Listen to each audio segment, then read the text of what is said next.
साल 1906 में बंगाल के मिदनापुर में एक मेले में एक 15 साल का लड़का अंग्रेजों के खिलाफ पर्चा बांट रहा था। वंदे मातरम नाम से बांटे जाने वाले इस पर्चे को स्वतंत्रता सेनानी सत्येंद्र नाथ बोस ने लिखा था। पर्चा बांटते वक्त लड़के को अंग्रेजों के जासूस रामचरण सेन ने देख लिया। उसने इसकी सूचना एक सिपाही को दे दी। सिपाही ने उस लड़के को पकड़ लिया। लड़के ने अंग्रेज सिपाही के मुंह पर जोर का मुक्का मारा और भाग गया। ये लड़का कोई और नहीं बल्कि युवा क्रांतिकारी खुदीराम बोस थे। जी हां, वही खुदीराम बोस जिन्हें 18 साल की छोटी सी उम्र में मुजफ्फरपुर षड्यंत्र केस में अंग्रेजों ने फांसी दी। खुदीराम बोस के क्रांतिकारी जीवन की कहानी आपके रोंगटे खड़े कर देगी।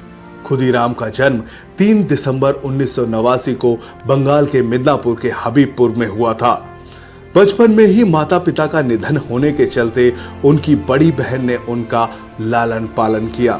साल 1905 में बंगाल का विभाजन होने के बाद खुदीराम बोस आजादी के आंदोलन में कूद पड़े। सत्येंद्र बोस खुदीराम बोस के क्रांतिकारी गुरु थे।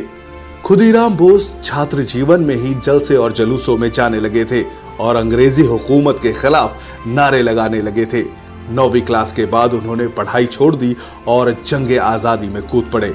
उस दौर में एक जालिम अंग्रेज जज हुआ करता था, डगलस किंग्सफोर्ड, जो भारतीय क्रांतिकारियों को भयानक सजाएं देता था। 15 साल की उम्र में उसने खुदीराम बोस को 15 कोड़े मारने की सजा दी थी। किंग्सफोर्ड से परेशान भारतीय क्रांतिकारियों ने एकजुट होकर उसकी हत्या का प्लान बनाया और उसकी जिम्मेदारी खुदीराम बोस और प्रफुल्ल चंद्र चाकी को दी गई। इसकी सूचना मिलने पर डर के मारे किंग्सफोर्ड ने अपना ट्रांसफर बंगाल से बिहार करा लिया। ऐसे में दोनों क्रांतिकारी बिहार के मुजफ्फरपुर जिले पहुंचे और मौका देखकर उन्होंने किंग्सफोर्ड की बग्घी पर बम फेंक दिया। मगर अफसोस, बग्घी में किंग्सफोर्ड नहीं था। इस हमले में दूसरे अंग्रेज अधिकारी की पत्नी की मौत हो गई।